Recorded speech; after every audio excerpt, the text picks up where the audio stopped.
Hi, good evening everyone. Welcome back to the session. Today we are going to see the next module, that is analytical part. So here we are going to see the logical reasoning, comprehension and our reading communication. So first we are going to see what is logical reasoning. So here before going to the logic, we have to know what is an argument.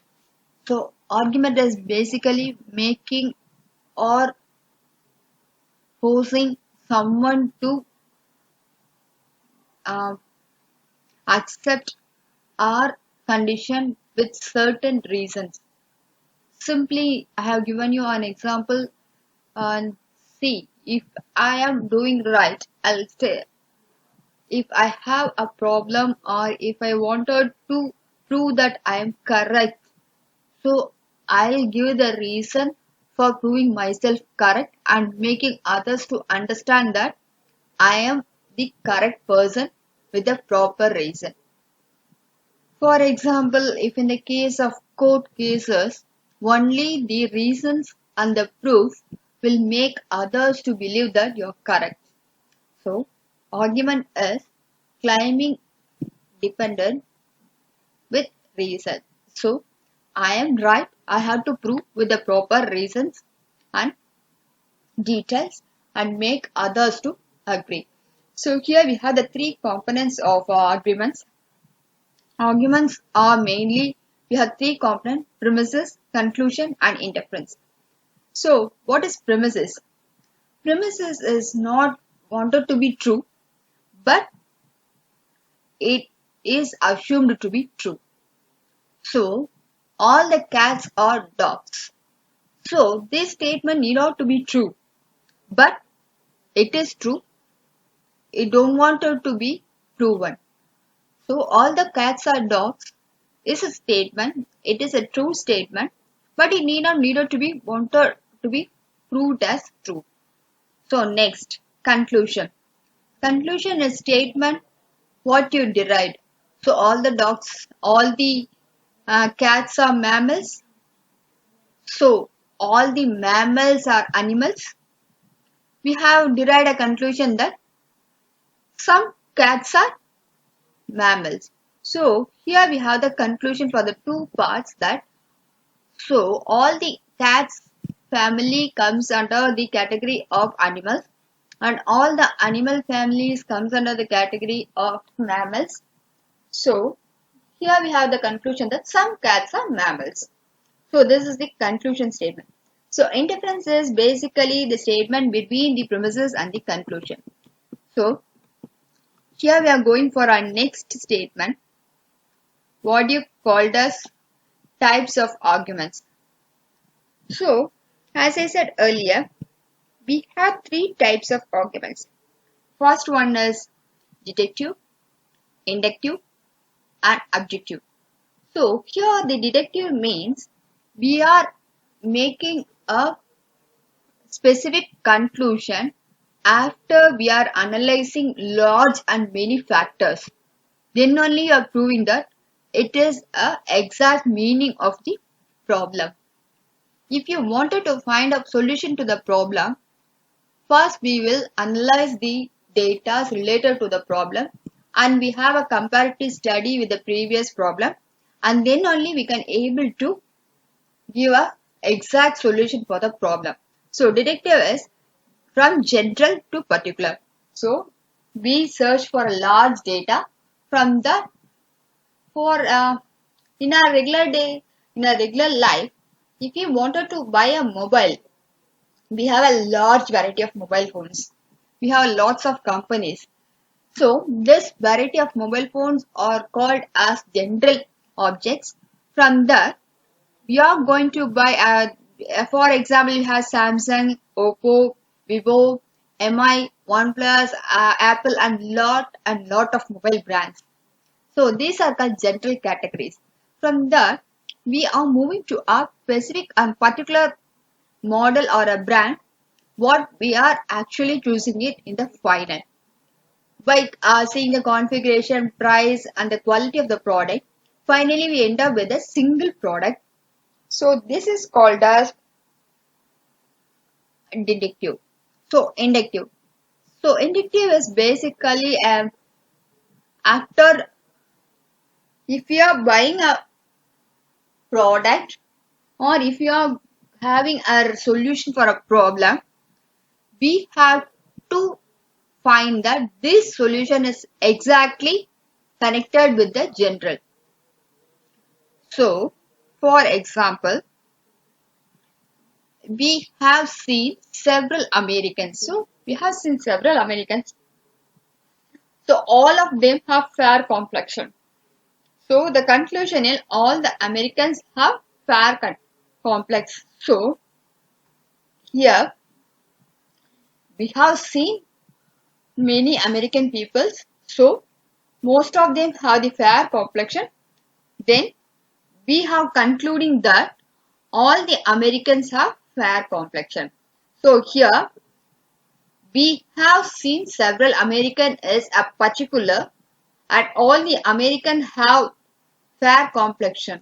So everyone is having the fair complexion.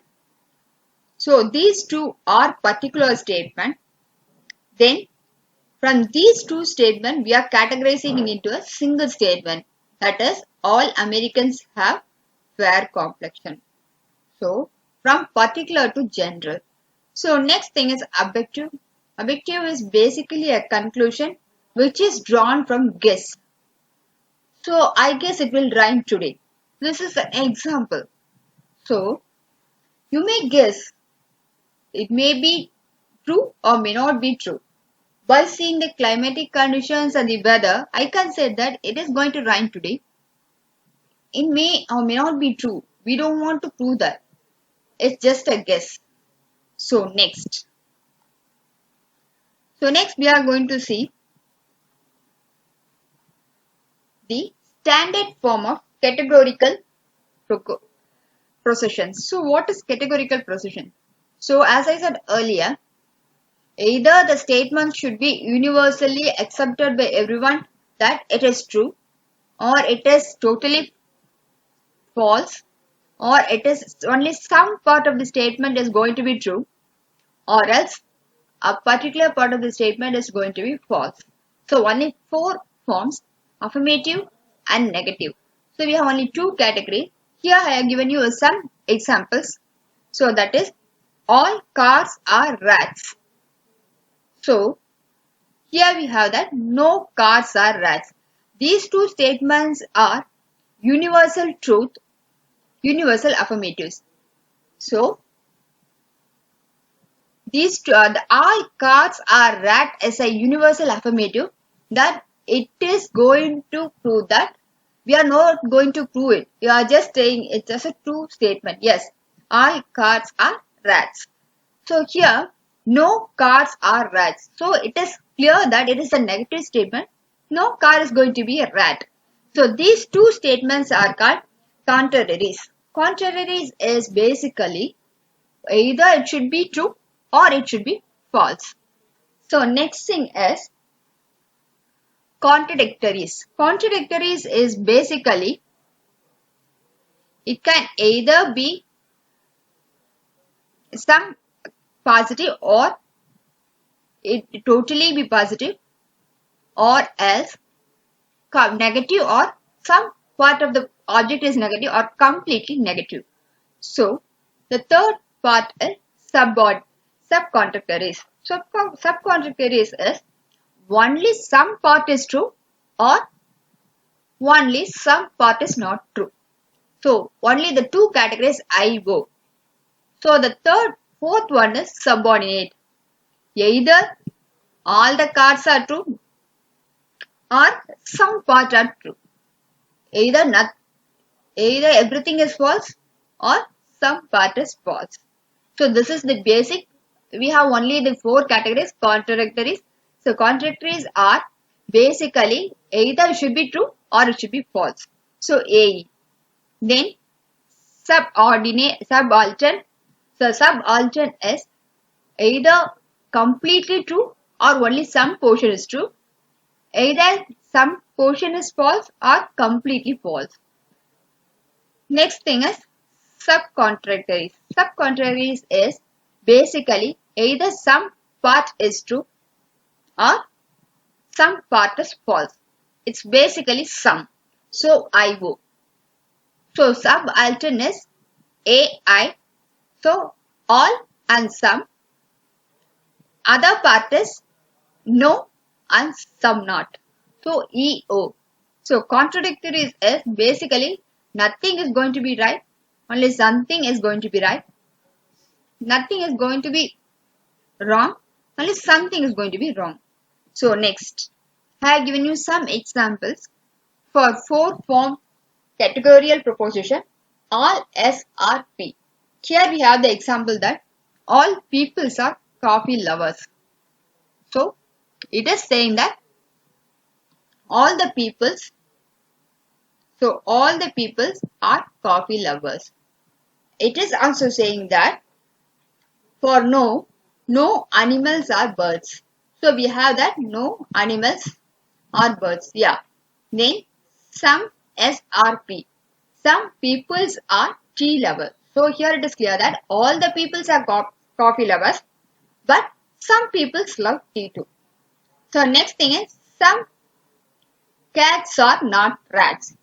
So it is saying that we are not going to say all the rats, all the cats. All the cats are rats, but some cats are not rats. So next, components of a categorical proposition. So what are the components we have? So I'll elaborate you these things in the terms. It is a theoretical part. This session is completely a theoretical part. I wanted to make you to clear and understand what is all, no, some and some not. Once you are going into the practical part, you'll be very clear with what you have learned in this session.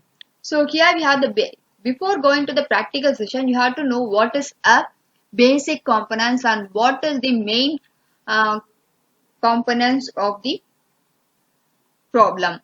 So here we have the four main components. Quantifier. So quantifier is what we say as all, no or some. So quantifier may be all, no or some. So subject is the first term next to the quantifier. Then capsula is the word connecting the subject and the predicate term. So here the predicate term is what? The last term. So the peoples are maybe humans, anything else which express the subject term. So predicate is a feeling or the objects or the representation of the subject term. So here we have all people or coffee lovers. So all is an identifier, quantifier. So quantifier may be all, no, some. Then second one is people. So people may be a subject term. In the instead of people you have cats, dogs, anything else. But the term next to the quantifier is called as subject term. And the next, the word which is connecting predicate and the subject term is called a capsula. And the last term which identifies or supports the subject term is called the predicate term. So next, we have properties of categorical proposition. So as I said earlier, we have three categorical properties. We have four components and three properties. Our first property is quality. So it may be either affirmative or negative. And the second is quantitative. It is either universal or particular. So the statement should be either positive or negative, affirmative or negative. In the quantity, either it should be entirely true or only some part is true or false. So distribution is the subject and the predicate terms. So the distribution is, as I said earlier, which comes after the quantifier and the next to the capsula is a predicate term. So it consider only the subject term and the predicate term. So next, here we have the examples for quality properties. So I have given you the example that A and I stands for categorical proposition have affirmative equality. So here the affirmative equalities are all S are P and some S are P. Here it is proved that only some parts in the S are P and all the part in the S are P. So here we have the true statement and true condition. Nothing is going to be negative. Here it is proving that at least some parts and all the parts are true. In the affirmative negative, it is proved that totally everything is false or something is going to be false. Let me explain with an example. It is easier for you to understand.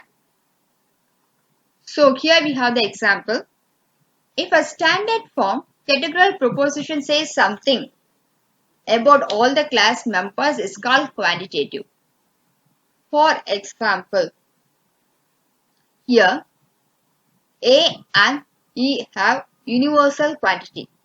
So that means A is entirely for true, B is entirely false. So the quantitative option should have either entirely true or either entirely false, or else either particular quantity is somehow true or somehow false. So this is quantitative. So next one is distribution. Here we have the distribution.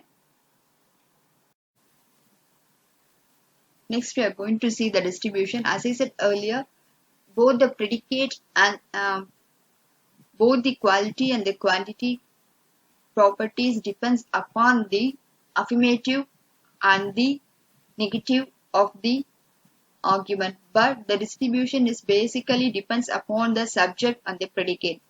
So here I have given you the tabulation for distribution, that is on the basis of truth table. So it is in the format of ones and zero. For your reference, I have given in the truth table format. It is very easier for you to understand further also.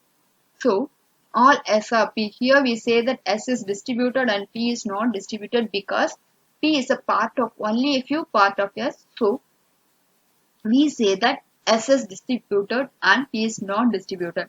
Here no S are P.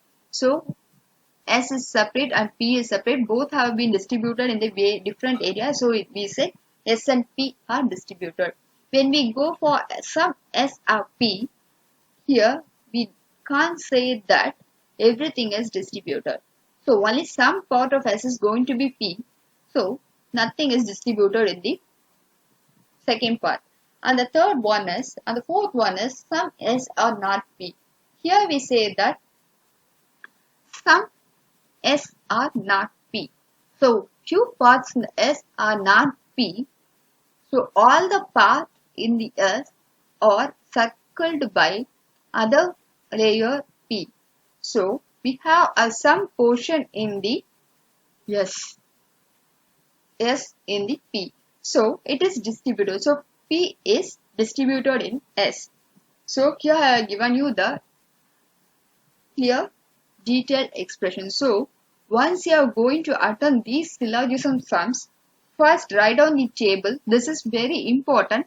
Once you are able to write the table, you can able to easily clear your syllogism questions. So this is the basic table format for solving the syllogism problems.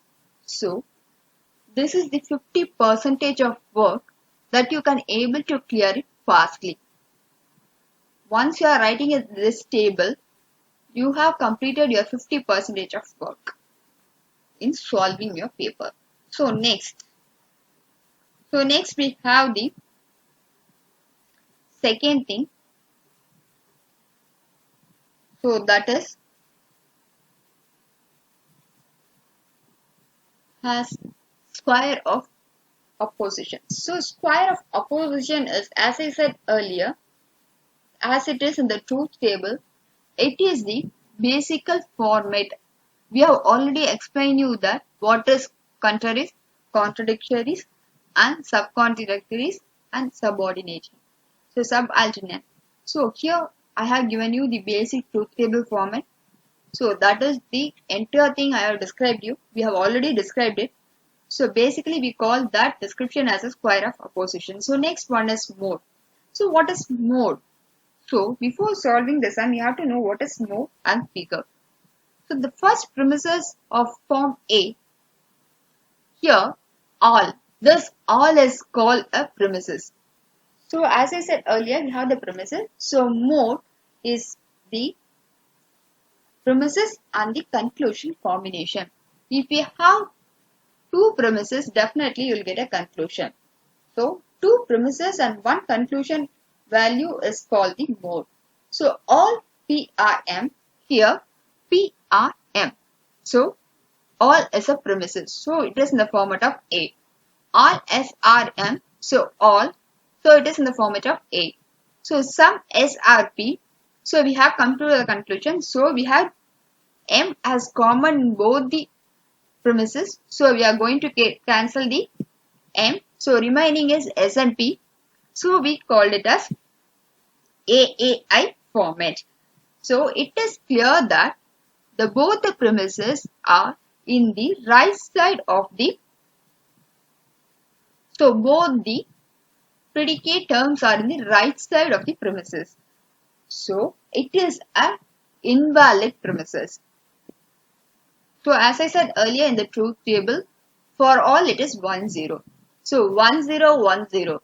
So the value of M has become 0 0. So 0 0 has no value. So all M are P and all S are M. So here some S is going to be P. It is a mode, but it is not a valid figure.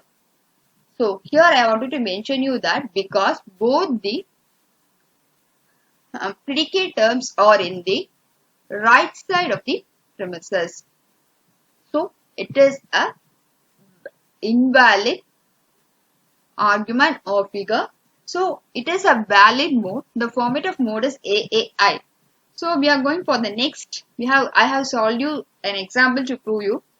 So here what I said is common term. So the balance is S and P. So it is an invalid. So here we have started that. So just look at the premises. All M are P. So one premises is actually on the left side. In the first premises, the subject is in the right side, left side, that is next to the premises, and in the second term it is in the right side. First it is left side and second one is left side. So when you are giving the value for the premises, all it is 1 0. So 1 0, next 1 0. So here M have the value of 1 and here in the second premises M have the value of 0. So it has a value. So even though it is a common term, it has a value 1. So it is a valid premises. So next we are going for the next is figure. So as I said earlier, we have 4 types in the figure. Here I have given you the example. So if the first premises occurs on the left side and the second premises occurs on the right side, it is called figure 1. If both the premises occurs on the right side, it is called figure 2. Both the premises occurs on the right side, it is called figure 3. If one premises occurs on the right and other on the left, it is called as fourth figure. So totally we have 4 power. So totally we have, it's not 43. I wanted to mention it. It's not 43, 4 power 3. So totally we have 4 power 3 is equal to 64 types. So total type of premises is 256. So 64 into 4 it is 256. So next we are going for the rules and validity of premises. So here I have given you what is the rules of for validity, how we will calculate the validity of premises. So first we have to know what is the validity of premises. The midterm is distributed, it should be distributed at least once. So if you wanted to validate an argument, it should have the 5 main procession main, it should accept the 5 rules if it wanted to be a validity mode or figure. The midterm should be distributed at least one. If a term is distributed in the conclusion, then the term is distributed in one of the. If you have P in the conclusion, you should have that P in the premises also. So if you don't have P in the premises, then it is not valid. There should be at least one affirmative premises. What do you call it as affirmative premises? As I said earlier, you should have all or some. So there is a negative premises if and only if there is a negative conclusion. So if you have a conclusion that no cats or dogs, you should have the premises that no dogs or cat or no cats or animals. So you should have the negativity in the premises if you have the conclusion negativity. If both the premises are universal, then the conclusion should be universal. So if both the premises you have the universal, affirmative or negativity, you should have the conclusion as both are negative or affirmative. So next, fallacy. So fallacy is nothing but a mistake. So we have a lot of mistakes in a sentence. So that mistakes in an argument or a reason is called a fallacy. So it may be a mistakes in the argument or it may be a mistakes in the subject term or the predicate term. Here we have two types of fallacy. Formal fallacy is basically on the structure of the argument, and informal fallacy is basically not related to the structure, but we have to look in depth into the form of the argument. So here we have the example for formal fallacy. Fallacy is all Indians are Hindus, all Nepalis are Hindus. So here we have the conclusion that all Nepalis are Indians. So this is a formal fallacy. As I said earlier, for all, we usually have 1, 0. Here also 1, 0. So we have to memorize the table first before writing the question. So here it is 1, 0. So we have to compare the conclusion with the value. So we should know whether the conclusion is correct or not. So here we have 0 and 0. So we can't take these two terms. So it automatically becomes 0. So if you have the terms, that is predicate terms, in the opposite premises, then it is valid. If you have in the same order, if it is both the things are in the left or it is in the right, then we called it as invalid premise, invalid figure. So here we have 0, 0. So Nepalis, Indians are in both the premises. We have first premises we have Indians and second premises we have Nepalis. The connecting word in the both premises is Hindus. So 1, 0, 1, 0.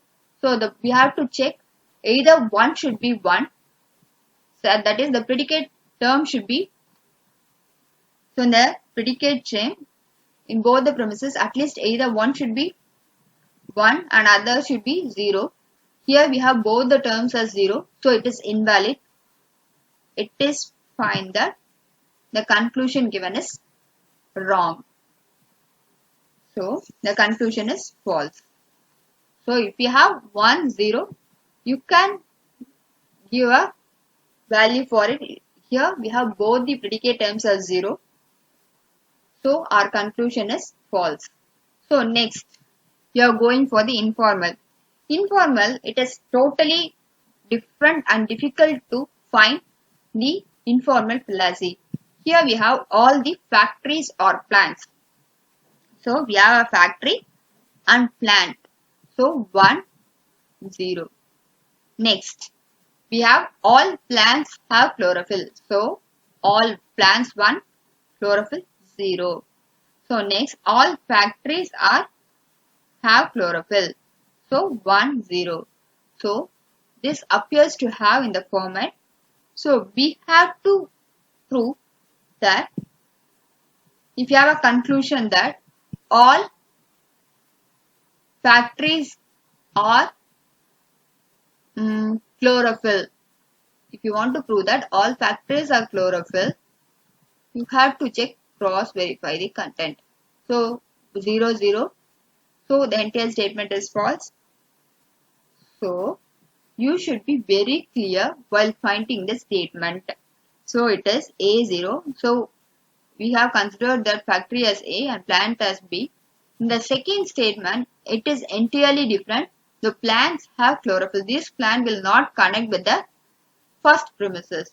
So it should be considered as a different subject term and predicate term, that is C and D. In the fourth statement, it is connected with the previous two premises. So it is 1 and that is A and D. So this is a fallacy, informal fallacy. We should be very careful while finding the informal fallacy. If it is formal fallacy, you can able to identify by 1-0 format.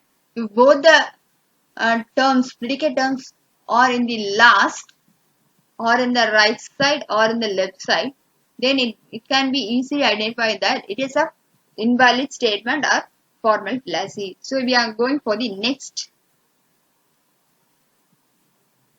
Now we are going for the uses of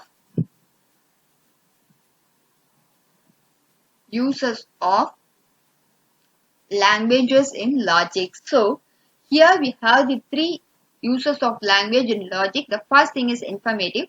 So informative is nothing but if you are going to say some information regarding a person or a day or an event or a celebration is called as informative. So informative purpose of the languages is we wanted to convey something or we wanted to say something about a event or an occurrence. So if I say tomorrow is a holiday, this is for informative. We are providing some information to the person. We are wanted to transfer an information or we wanted to say some information to a person is called an informative. So expressive. Oh, I hit with a board. So you are expressing your feel. While you are hitting with a board on a table, you feel the pain. Oh, you say ouch. So this kind of feel, I was started to crying on Friday. From Friday I'm crying. So this is you're going to express some feel. So this feel is called expressive and directive. Directive is basically if you are going to order a person or if you are making someone to do the work. Please shut the door and come. Please lock your car. Please sit here. Or shut the door. It's like an order. You're going to say or you're going to order a person directly. So informative is basically providing the information about an event or a content or a subject. So next thing is expressive. So as I said earlier, the expressive is expression with a feel, how we feel or how we say about a incident or an accident or a situation. The third one is directive. So directive is directing, pointing out a person to do the action what we said or what we ask it to do them. So next we are going to see concatenation and denotation. So concatenation is basically, as I said earlier, it has an emotional and imaginative association surrounding a word. So if I say a word, so concatenation is basically an expression. We wanted to express something emotionally or we have to impress or you have to say something imaginative. I feel really angry. This is a concatenation word. You feel angry, you are imagining you're just feeling it, you can't see it. You're just imagining you're hungry. I feel really hungry. So this is a contonation verb. So contonation is a word which is said in a emotional, I can't tolerate this. So this is an emotional word with an informative, with an imaginative feel. What you are saying with the surrounding of the words is called a contonation. So denotation is basically just a meaning of the word. So as I said earlier, encourage. So encourage, what is meant by encourage? So encouraging is making someone to improvise, making someone to do better. So it is a clear and a proper meaning which is in the format of dictionary format. So contonation is basically a word which is associated with emotional feeling and imaginative things. So denotation is basically the word which is associated with the meaning, exact dictionary meaning. So next we have a evaluation, how we evaluate deductive and inductive reasoning. So as I said earlier, so deductive reasoning is basically from general to special or special cases. So we have already an example that if you are going to a mobile, we have a lot of mobile brands as a general. From that we are going to purchase a particular model with a particular configuration is a special case. So if you are going to investigate a case, so we have the case and we are going to prove that this case is exactly, or this solution for the problem exactly what I found is correct with the help of the reasons or the problems related to it. So this is the format of the deductive and inductive reasoning. So we have a question in the examination that what is the order of inductive and deductive reasoning.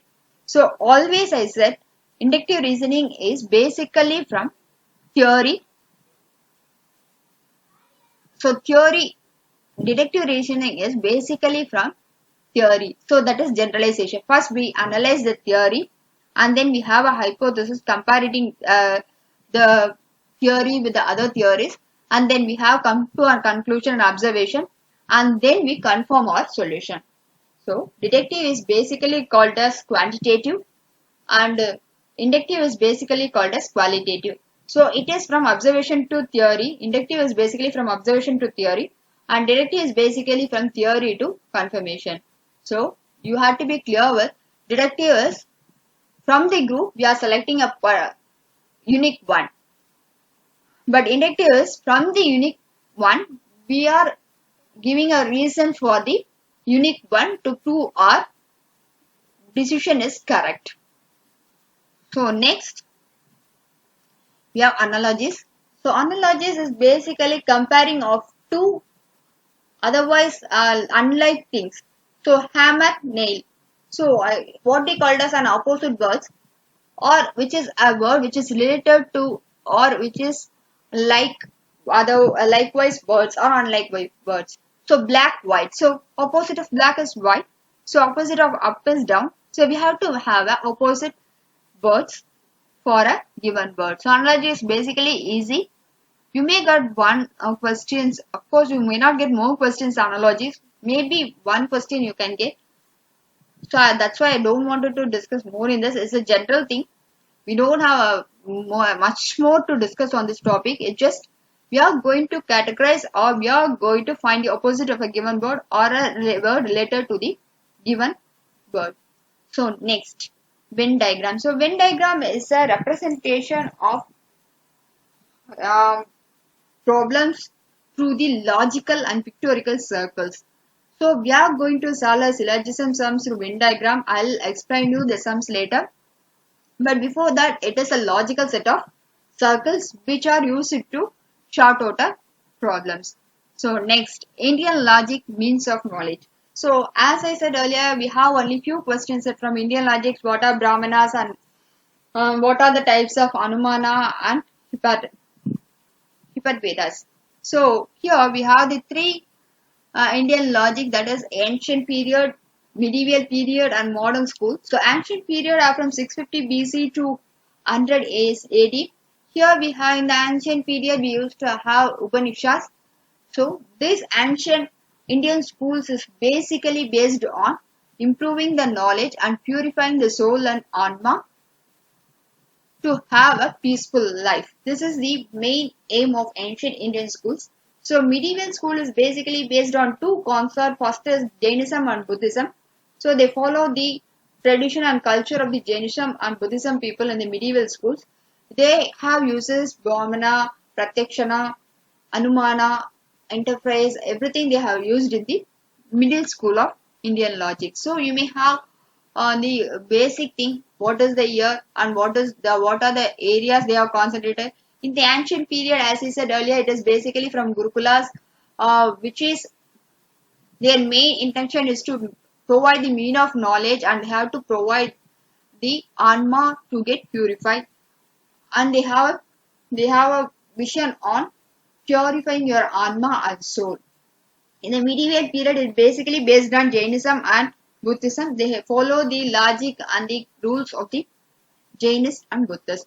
In the medieval school, we have the basically five categories. I'll explain you with the perception, interfaces, Brahmanas. So here we have the category. So I have given you the list of Indian schools till now.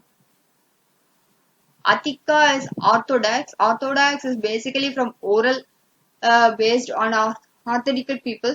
So Nayana is a perception. So perception, we have two types of perception, but which is internal and external perception. So external perception is basically from our received through our sense organs.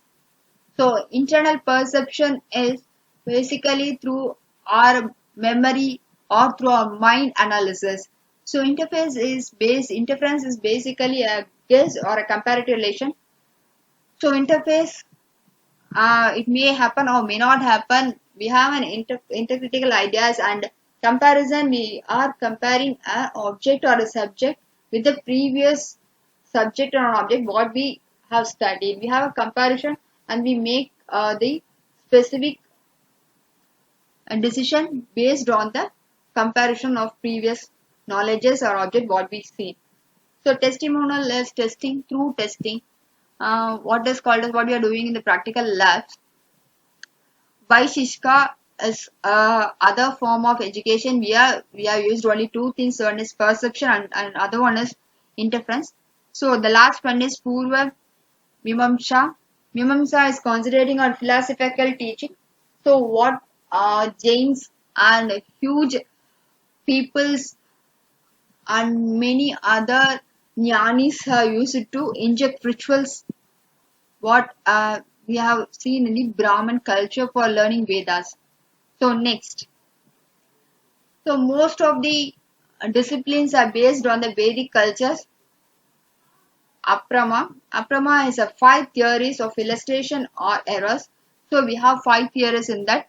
First thing is Shattva Brahmanya is basically a self-validity. So as we say in the earlier sessions, we have three levels of teaching.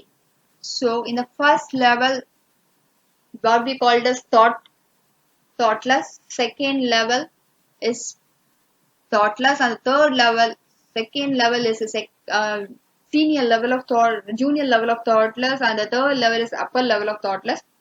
So here we have the three levels. It is a self-validity. So self-validity is those people from this category have their own ideas and they can able to gain the knowledge by themselves. They learn by themselves. They don't want any external force to pressure them to learn. The second category is Brahmanya, is basically an external validity, because as we see in the childhood periods. So the school children till 5th standard, they want someone to force them to learn. We say, go and learn, go and read this. This is a time for the examination. You have to learn. They need someone to pressure them to learn. So next thing is Pratyaksha is a type of ordinary perception. So as I said earlier, we have two types of perception. First is external and the second one is internal. So Here in the category we have four more categories, that is extraordinary perception. Extraordinary, they know what is going to happen next, or they can able to guess the few things which is going to occur in the future. And next is Samanya Lakshana. So Samanya Lakshana is a perception of classes. So we have various category of classes on the basis of reading their skin on the face. They can able to learn through various moles and dark spots. They can able to learn through your palm reading, and most of the things are basically on the reading on certain analogical things from your body expressions. So Jana Lakshana is basically a supernormal sense contact. So it is like psychology. Once you are going to learn others' mind, the psychology people will do it very easily. They can able to read you with your expression and a minute changes in your faces. So Yojana is a inductive perception, that is, it comes from heart and soul. Your heart and soul should get purified through meditations and through through yoga janas. So next is internal perception. As I said earlier, internal perception is basically through the pressure, pain on the mental and your mind oriented learning, and it recognized from your memorizations of what you have already your mind has stored. So external, as I said earlier, we have five types, that is visual perception through eyes, tactical perception through touch, auditory perception is through ears, olfactory is through nose, gustatory is through your tasting. So we have the five types of external.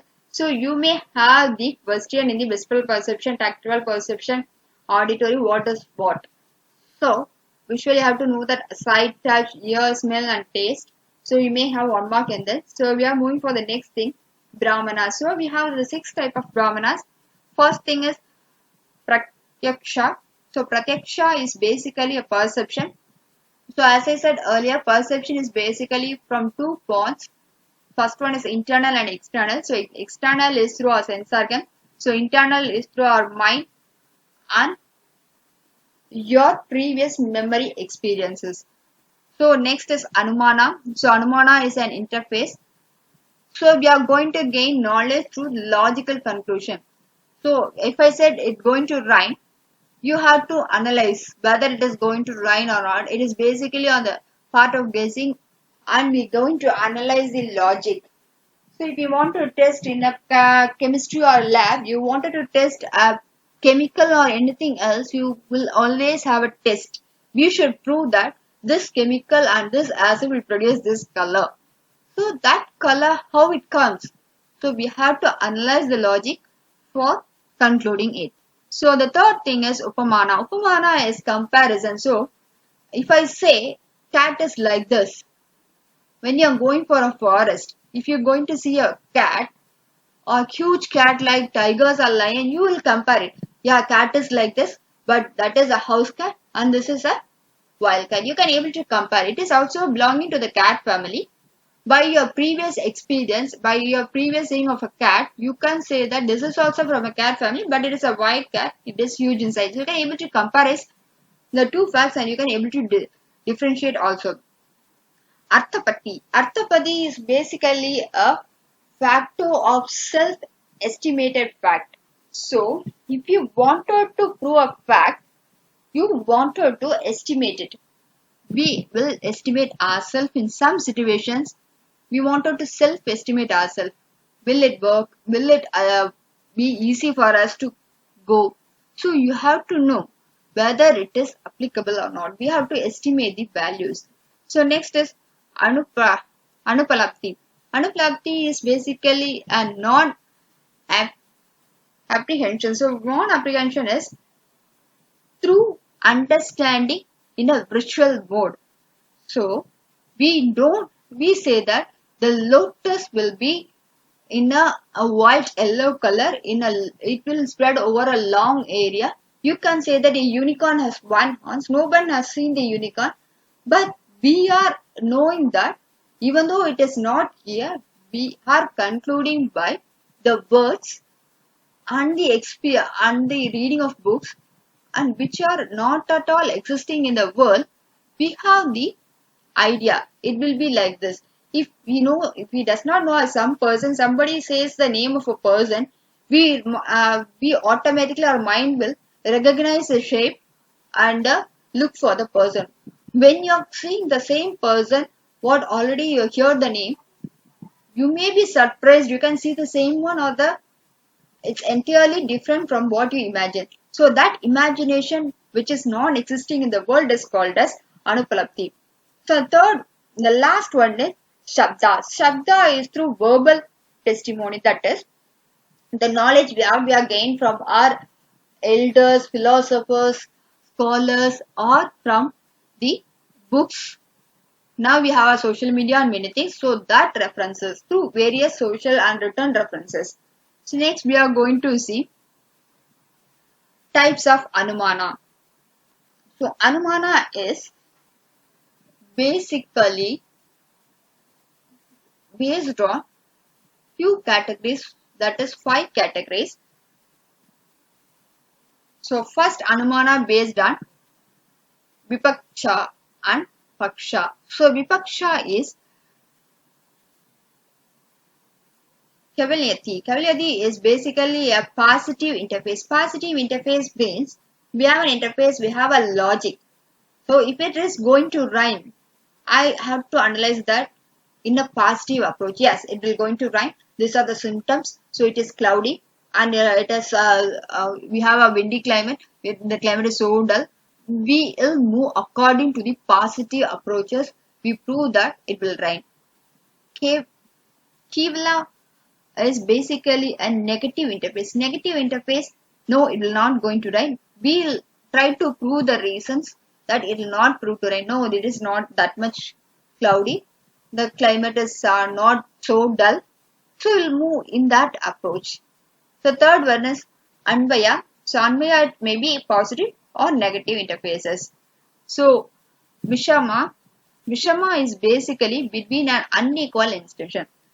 So if we know that smoke and fire, if somebody says there is a fire in the hill, what we will say? So why, if somebody says there is a smoke in the hill, what we say? How the smoke comes? So this we know that in the kitchen, if there is a smoke, it's going to get fired. In the same way, we will say there is a smoke, so we will get a fire. So Samavyapti is basically between the two terms, that is called Samavyapti or equivalent equivalent. So equivalent is basically on two assumptions. So either it exists or not. So next thing is 3 types of Anumana on the basis of inference. So Purvat Anumana. Purvat Anumana is basically an unprescribed effort. That is, we interpret, as I said earlier, we say that it is going to rain in the future through the appearance of the cloud.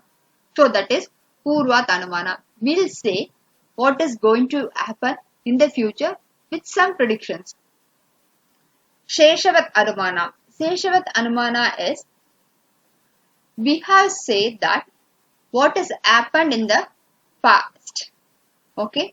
What has happened in the past with some proof that has let it out, that has left over. So when we saw the wet mud, we'll imagine or we'll say that it has been rained already. Samanya Torasta Anumana is basically we will say. So, for example, we doesn't know what is the day of the moon crest. So while seeing the crust, we will say the moon has long traveled to this position. It may be in this position with the previous experience, past experience. So that is with the previous past experience. If I say chickenpox is like this, I know this is a symptoms of chickenpox. this has happened because I have a previous experience which has happened to me in my childhood days. I can able to compare that experience with the current thing and I can relate it. So it is occurred because of your past experience. So next we are going to see 5 parts of Anumana. Here is Paksha. So Paksha, as I said earlier, it's a thesis. So hill has fire. So the first thing, once you are going to see that you have a hill that is firing. So Hetu is the reason or the ground. So we have to prove that we have to give a reason for the fire because it has smoke. So before it is smoking, so Hetu is giving the reason for the thesis. So next, Uttarana. Uttarana is basically we are relating the current event with the past event. So if you have a case of criminal case, so HM crime, we usually relate with the previous crime. Yeah, in the previous ATM crime, we have this type of setup. They have hacked our pin through the chip and many cameras, minute sensors. So we have to compare the sequence with the previous sequence. So Upapana is, so because of that, this crime also happened. So on seeing that crime and comparing that crime, we come to a conclusion that similar to that crime, this also happened. So Nigamana is a conclusion. Yes, therefore the hill has fire. So yes, therefore this crime has been happened. So I have given you an example that a hill has fire. So this is the sentence what we are reading. So why the hill has fire? Because of smoke it has been fired. So how you know that the smoke has fire? Once in the kitchen, where if you have a smoke, it automatically gets fired. So this is the reason for the or the comparative study of the statement. So because of that, it also, so from the previous experience, we will say that so the hill also may got fire. So therefore, we come to a conclusion that so as comparing to the other events and this comparative study, we find out that hill got fire because of smoke. So this is the 5 main types of Anumanas. So second and the last thing is types of Vyakti. So this is a last and final session in the Indian logic. So Vyakti. So Vyakti is basically called as Paramarsha, consideration and subject. We have to consider the subject. So here we have Paksha. Paksha is the subject of observation. So if you are going to concentrate on Rhine, so Rhine is a subject. So if you wanted to reach the proof, Sadhya is the proof. So we have to collect the proof. So what is the proof of Rhine? So cloudy climate, it is dark, so there is a dull environment, so there is a smell from the mud. So these are the proof called Sadhya. Hetu is the reason for an incident. So why it is happening? So because it may be a season, it may be a large cloud with a full of water droplets. So we have to say why it is happening and what is the reason happening. So Paksha, Sandhya and Hedu are the 3 things. So what is the subject, what we are going to deal and how it is happened. We have to collect the proof for it and we have to prove the reason what we are have read or what we have done is logically correct. So Anvaya, Yakri, Kavetpi, Yan, Anvaya Bhakti. Anvaya Bhakti is basically based on the Hetu on Santhya. Vyakti is basically based on the Hetu on Santhya. And Anvaya and Vyakti is basically based on the positive and negative relationship. So next we are moving on to Kshetra Bhasha. Kshetra Bhasha is basically, it is a inconstant feature. So it has 5 subcategories. So that is Shavya Vikshari. So it is basically based on the Hetu. So as I said earlier, Hetu is the proof. So we have to provide the proof for the object or the observation. So once you are going to discover a thesis, we have to show the proof. So I have got a proof from this research paper that this is the defect in their product. If we wanted to have a proof, we should have to analyze the concept. So Chatarana is the Kedu, the place where the Sandhya is absent. So here, if you have Chatarana, in that you have only the Hedu, you don't have Sandhya. So next, we have an uncommon peculiar, that is Hedu is absent, both Sapaksha and Vipaksha also present. So here I have given you some examples on what is the presence and absence of the types in Hetva Bhasha. So here I have given you the examples for Hetva Bhasha and types. So you may have only what are the types in Hetva Bhasha, not the other things. Next we are going to our next module, communication. So generally communication is basically we wanted to convey something to the people which is clear and can be able to understand by them without any lacking or without any interruption. So here we have our first thing, meaning of communication. So meaning of communication is, as I said earlier, it should be clear, short and crisp. It should be concise. What you are trying to say should be clearly understandable by the receiver. It should be in a clear signal. There should not be any colloquial words or a bad words or in a bad returning or in a behavior. So here we have the main characteristics of communication. It should be communication is between two or more people. So it should be definitely a sharing of ideas, or we should able to exchange our ideologies, and it's like group discussions.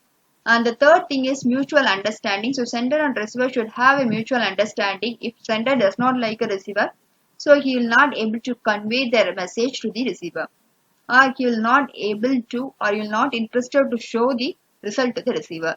The fourth one is continuous process. So I cannot say this learning or a communication will stop at a point. For example, if I have a communication with you through this session, our communication will never going to stop. If I have some other programs, if I'm going to launch other programs, I'll automatically give a communication to you. So communication has to be continued to get benefit from both the receiver and the sender. So I wanted to communicate with you with the other programs. It may be useful for you or your friends. You may transfer to some other one. So there should be a continuity in our communication process. So use of words or symbols. If I say super, if my word or more face expression is something ugly, it not reflect what the word I pronounced or I say. So the word and the symbol and the expression should be clear. It should not make others to get hesitate with the expression. So next, here I have given you examples of communication, how it happens. So here is our sender Mary. He is sending hello message. Once she send a message, it get encoded. Encoding means we are sending a message with some production through private and public keys. So here encoding, we are using a letters. Instead of letters, we are assigning a number to the letters. So I have assigned a number. For hello, we are assigned into numbers, that is 8, 5, 11, 14. So once you are sending a message, you have to say that it has been encoded. You should decode, and what is the method to decode the message. So here we are decoded the message and we are sending it through the media called WhatsApp, and after Mary receiving it, she decodes that number to the message. So once she received the message, she has to say, I have got the message. There should be a feedback. Otherwise, the sender does not know whether she has received the content or not. So this is the process of communication. So next one is evaluation of communication effectiveness. So Once you are wanted to communicate, we have to evaluate how it is effective and what we have communicated has a value or not. For example, in the case of admission process or in the case of an interview or in the case of seminar or webinar, we should be clear that whether our webinar has reached, whether it has made some changes in the people who hears our webinar, whether it makes changes in the economy. Once I'm telling you or giving you a webinar, I should know that whether this webinar has a value, whether it has changed something economically, whether it has an influence on the people, whether this webinar has built a relationship between the presenter and the receiver.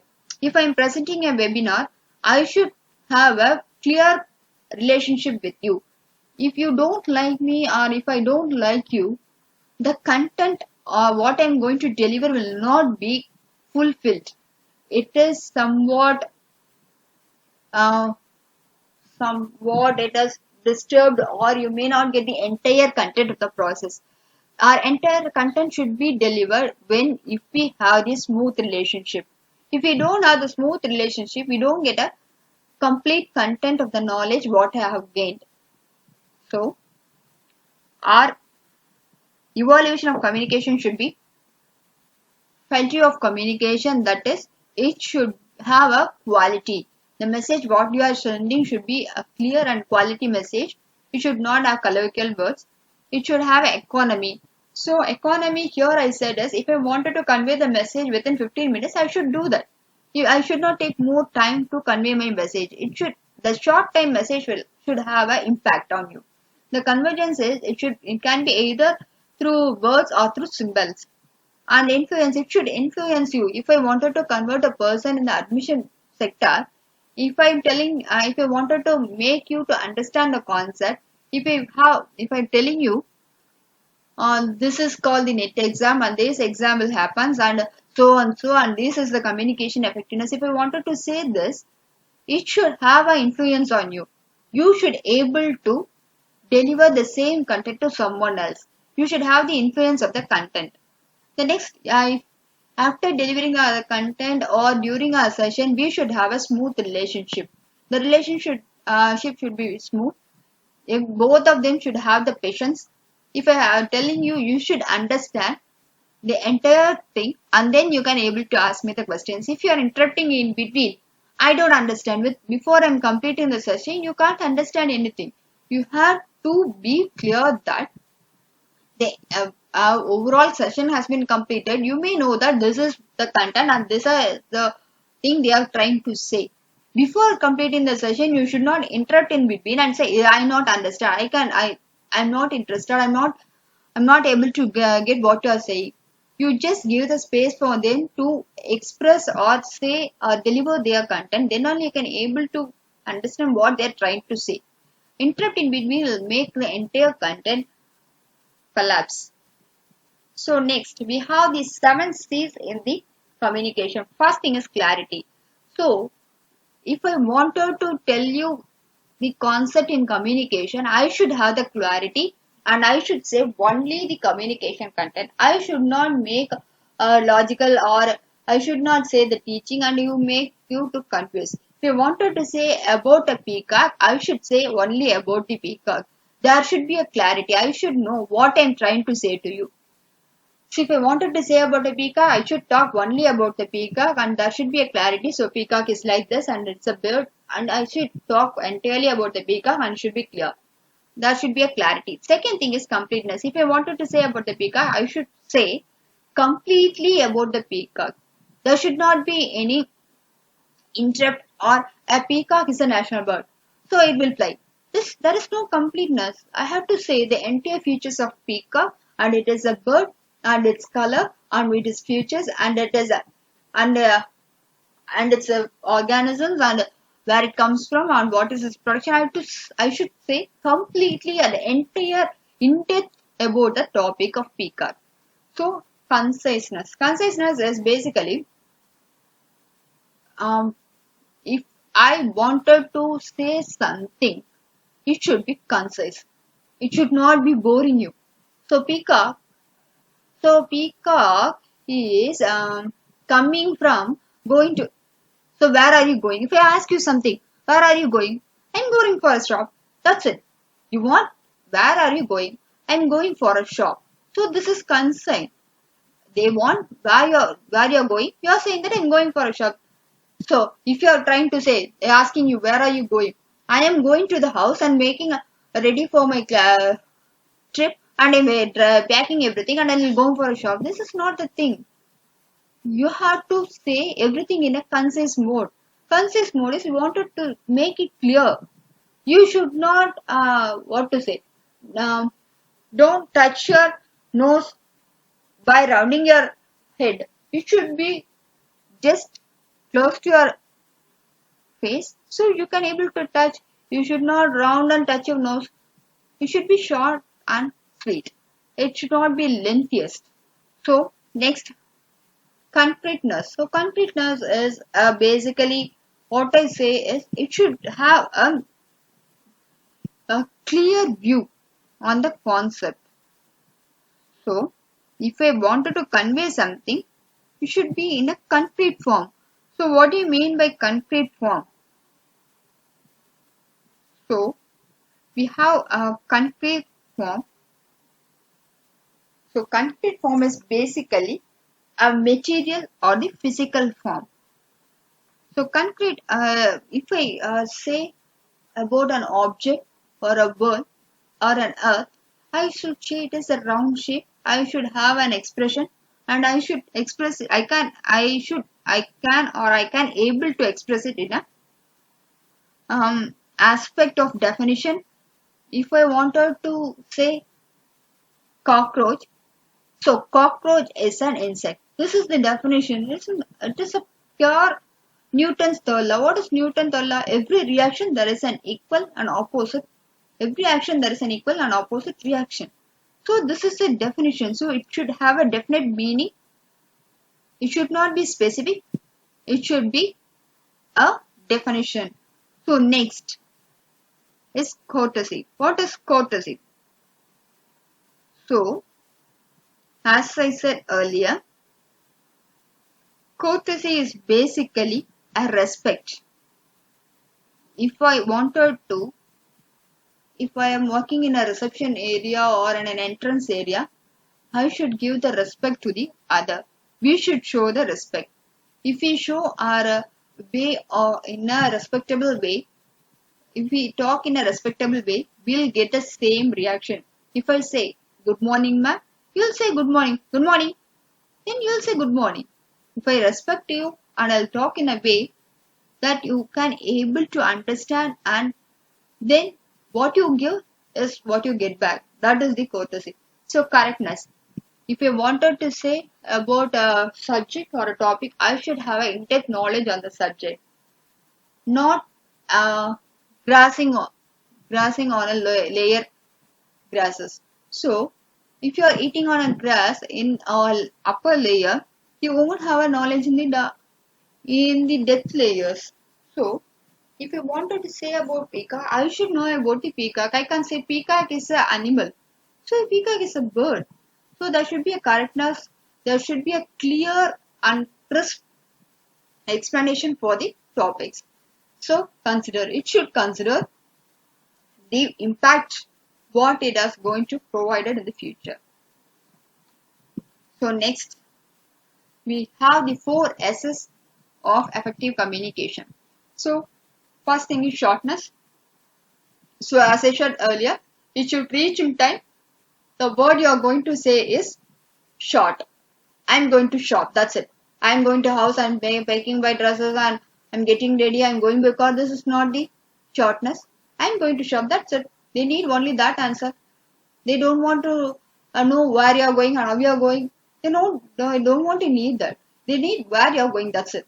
How you are going. They never ask you. If they ask how are you going, I'm going by car. This is the answer. You don't want to say I'm going house. I'm going by that. I'm going. No. There should be a shortness. Simplicity. So it should not be a colloquial word. For example, if in an organization, the higher official will have a language in the English or in a technical words.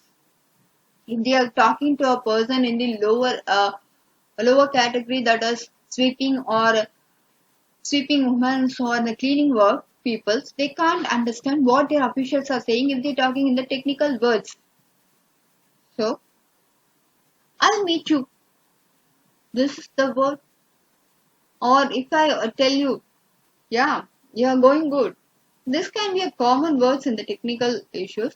If I saying it is interface, say they can't know what is interface. The technical people will know interface, but the low level people can't understand that. So there should be a simplicity in what you're trying to say. Then the third one is strength. So I should say a reason or I should provide a proof for a subject or an object that should strongly prove that I am correct. So it should give the strength and value for the subject what you're talking. So if I wanted to say I am correct, I should prove how I am correct. My reason towards correct is clear and it should make the correct as a strength and valuable word. So sincerity. There should be a sincerity between the sender and the receiver. The sender should have a clear vision that his message should reach the receiver. If I'm going to handle a class for you, I should have the sincerity. If I am in a position, if I am a receiver, I need the content to be crisp, clear, and easy for me to understand. This is my view. So if I am going to be a sender, these things should be implemented in the sending situation also. So while you are sending, you should imagine like a receiver. So then only you can able to deliver a content which is easily understandable by your receivers. So when you are sending your message, you should be in the position of the receiver. Then only you can able to deliver your content. So next, the classification of communication. As I said earlier, we have a two different major classification that is on the basis of receiver and the mechanism. So first, on the basis of receiver, we have the first thing is intrapersonal communication. So intrapersonal communication is thinking about ourselves. So once you are be alive, be in a lonely mode on a manner, you started to think about yourself. How am I going to write an exam? So you ask questions to yourself. Is I'm able to do this? When you start to learn a driving, you'll just talk by yourself whether it is capable for me, whether I'm able to drive, whether this equipment is easier for me to handle. You have a lot of questions to yourself. So talking to yourself on your issues and problems, then it is called as interpersonal communication. So interpersonal communication is talking of more two persons in various areas through telephone, through messages or whatever else. So group communication is just like a group discussion session. So mass communication is through social media like TV, television, WhatsApp, Insta, everything is concluded in the mass communication. So next we are going for our next category, that is classification based on employing medium. So verbal classification through words, letters, speech. So non-verbal is through actions or signs or symbols. So meta communication is basically we both peoples are talking. If I say some people in a celebration, it is just a funny thing. Once you're going for a celebration or a wedding party, you just say, "She's looking." Once your friend gets in and you'll say, "Yeah, you're looking pretty," but your mind will say that, "Yeah, so too bad cloth. I don't like her face. It is not too appealing." So you'll say that. So your mouth will say that you're beautiful, but your mind will say automatically it is ugly. So your mind will talk uh, to yourself that it is not looking good. So our mouth will say you're good, you're doing best, better, that, this, you'll praise her. But automatically in your suppressed mind will say that it is not good, you're not good.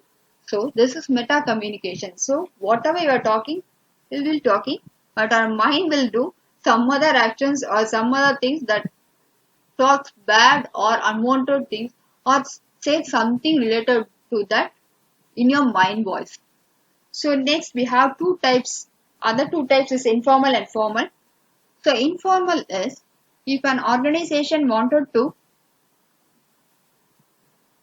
talk to a people, it should go in a hierarchical order. So if informal is basically what we say as if a HOD wanted to talk, he will talk to other person who is not included in the organization. So he may talk to some other person who is not at all included in the picture. So informal is if our teachers are communicating, they'll communicate in the formal session. If they are talking to some other profession or some other institution, it is an informal thing. So downward communication. So what is downward communication? So downward communication is basically from, for example, if I say in an organization there is a management and the second director, and here you have a principal and HODs and faculties. So from management to the staff is a downward. From staff to the management, when it is passed from staff to the management, it is upward. So horizontal and lateral are if an HOD from one department wanted to talk to the HOD to the other department, or faculty from one department wanted to talk the faculty. So the faculties in the department or in the other department talks. If I am from computer department and some other person is from IT department, they are from both are from same stream, but the both HODs wanted to talk. It is a horizontal. So diagonal is basically the HOD from commerce or the staff from commerce, HOD and a faculty or a management from a faculty. If they are talking, it is a diagonal. They are totally different zones. There is no proper communication. They'll talk in a different zones and different departments and in a different positions. So next, barriers to effective communication. So we have few barriers, cultural barriers. So cultural barriers is everyone are not from the same community, same language, same religion. So everyone are different. So there is a way of pronouncing and the communication and the way they express themselves is totally different. So this is make a barrier. Schematic barrier is basically the word or pronunciation what we are using.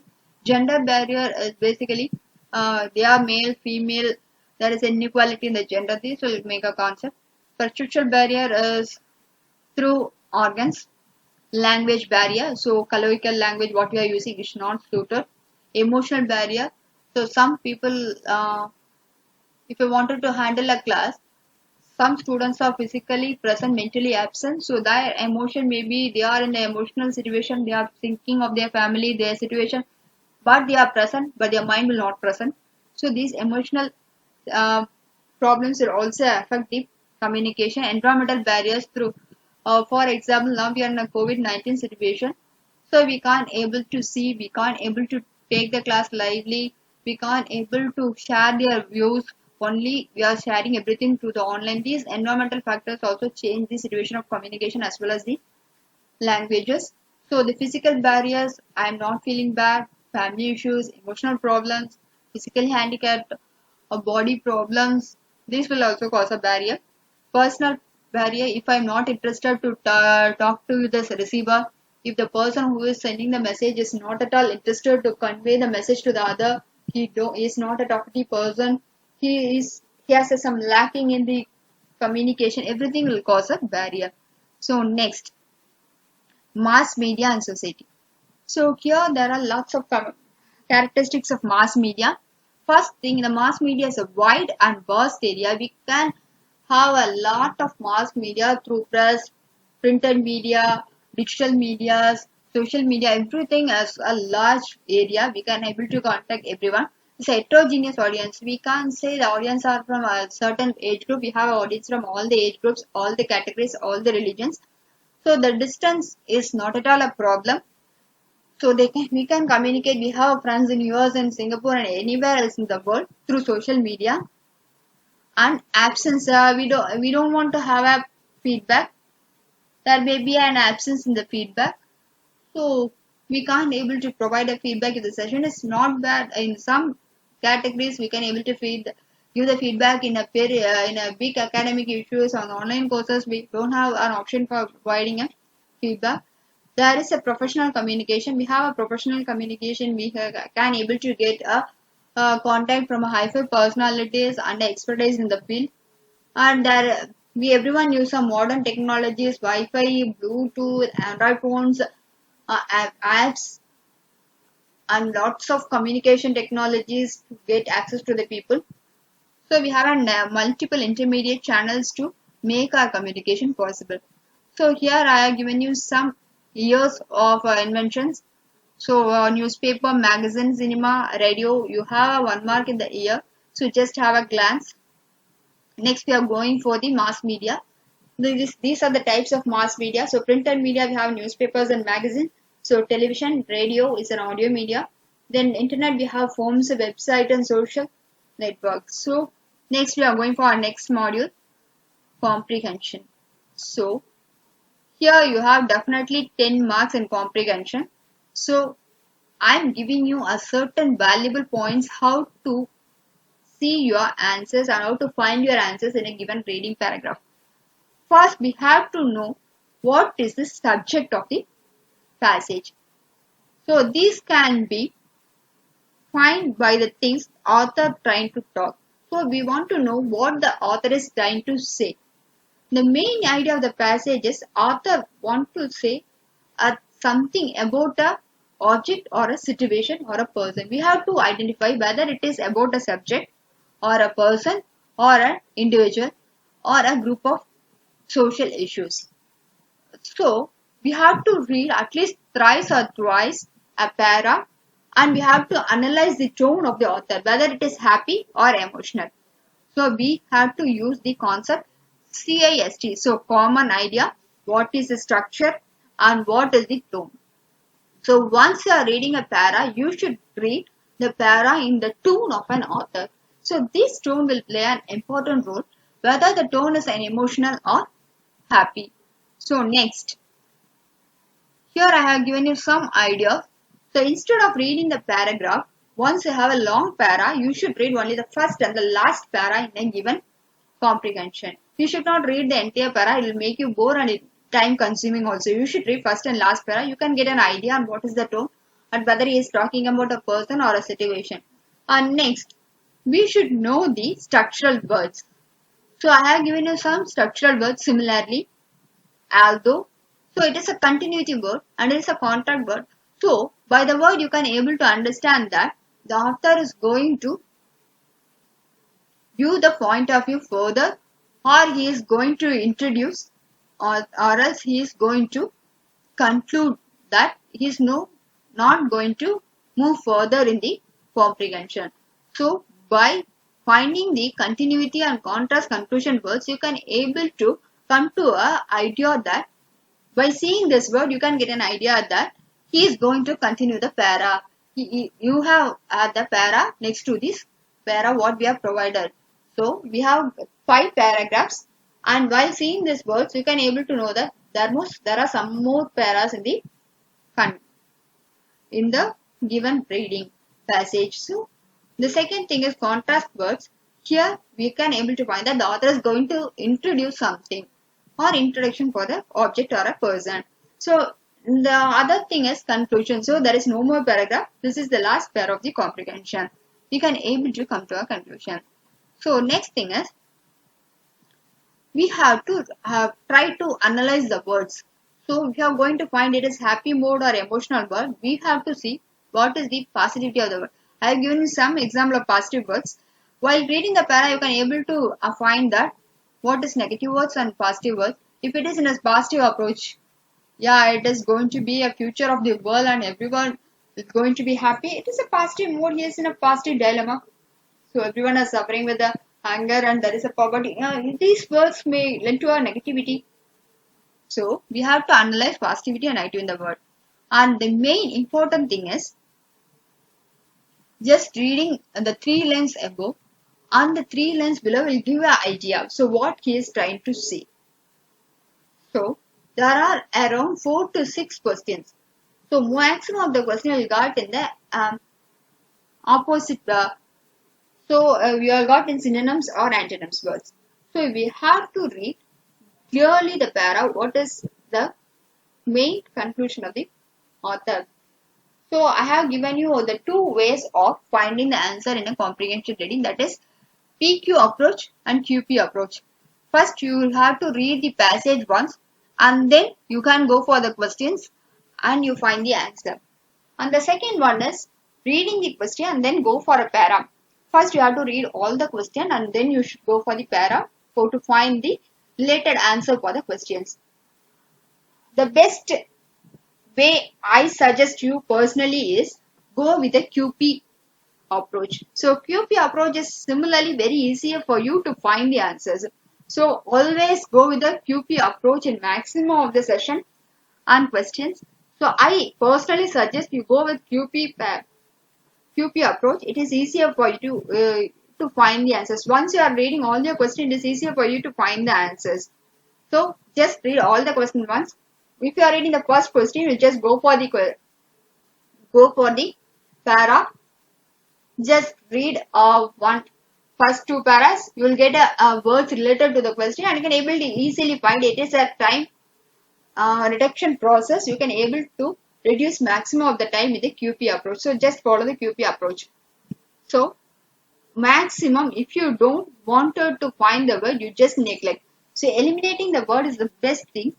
Then selecting a word which is not similar to the questions, and never use your ideologies or never use your assumptions in the knowledge of the author. So the viewpoint of everyone is different. So this paragraph is not the viewpoint of yours, it is the viewpoint of author. So it entirely changes. Everyone has a unique viewpoint. So my viewpoint is totally different and your viewpoint may be totally different. So you should not take your viewpoint in the para reading. So you should go according to the viewpoint of the author, then only you can able to get the answers. So thank you everyone. I think everyone are happy and I think maximum of them can able to understand the content what I have provided you. I think this content may be very easier for you to understand. If you have any doubts, you just call me. I'll get back to it in the final session and the last session. So that is the mathematical reasoning session. We have only the summation for that session. We have only problems to solve in the session. So I'll get back to you in the final session. Thank you everyone. Thank you so much for your patience.